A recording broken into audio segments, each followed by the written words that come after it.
नमस्कार, मी Gautam Kamble. GK. News मराठीमध्ये आपलं सर्वांचं स्वागत. तुम्ही पाहत आहात मराठवाड्याच्या कुशीतलं जी.के. न्यूज मराठी. आता घेऊ विविध क्षेत्रातील राजकीय, सामाजिक, आर्थिक, कृषी आणि क्रीडा व तसेच शैक्षणिक विषयी घडामोडींचा आढावा. चला तर वळूया पुढील बातमीकडे. आता बातमी आहे शेतकऱ्यांविषयी. पाहूया सविस्तर. नांदेडच्या किनवट तालुक्यातील चिखली येथील शासनाच्या कापूस खरेदी केंद्रावर ग्रेडरचा मनमानी कारभार सुरू असल्याची तक्रार शेतकऱ्यांनी जिल्हाधिकाऱ्यांकडे केली आहे.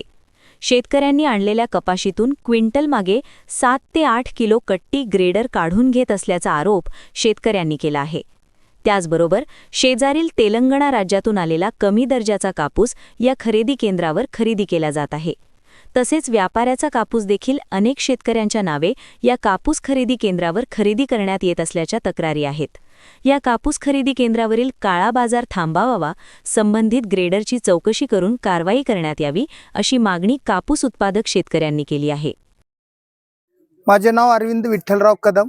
मी या जिनिंगपासून 3 किलोमीटर अंतरावरला शेतकरी आहे आणि या जिनिंगचा मनमानी कारभार असा झालेला आहे. आम्ही जिल्हा अधिकारी कार्यालयापर्यंत आमच्या काही समाज प्रमुख, शेतकरी प्रमुखांनी निवेदन दिलेले आहेत. त्यांनी कोणीही जिल्हा अधिकाऱ्याने काही या ठिकाणी येऊन निर्देश न देता आणि शेतकऱ्याची एवढी मोठी फसवणूक झालेली आहे. या ठिकाणी प्रति क्विंटल माग 7 किलो कापूस कापलेला आहे आणि तो माझ्या घरचा कापलेला आहे. हे एक मोठा आहे. आणि या ठिकाणी जो ग्रेडर आहे त्या ग्रेडरची आणि इथल्या दलालाची इतकी मोठी सेटिंग आहे. या ठिकाणी जो स्लाइडचा टाइम असतो त्या टायमाच्या व्यतिरिक्त या ठिकाणी शेतकऱ्याला स्लाइड बुक न होता तो स्लाइड जास्तीत जास्त कास्तकार न पोहोचता त्या ठिकाणी व्यापाऱ्यापर्यंत पोहोचलेला आहे.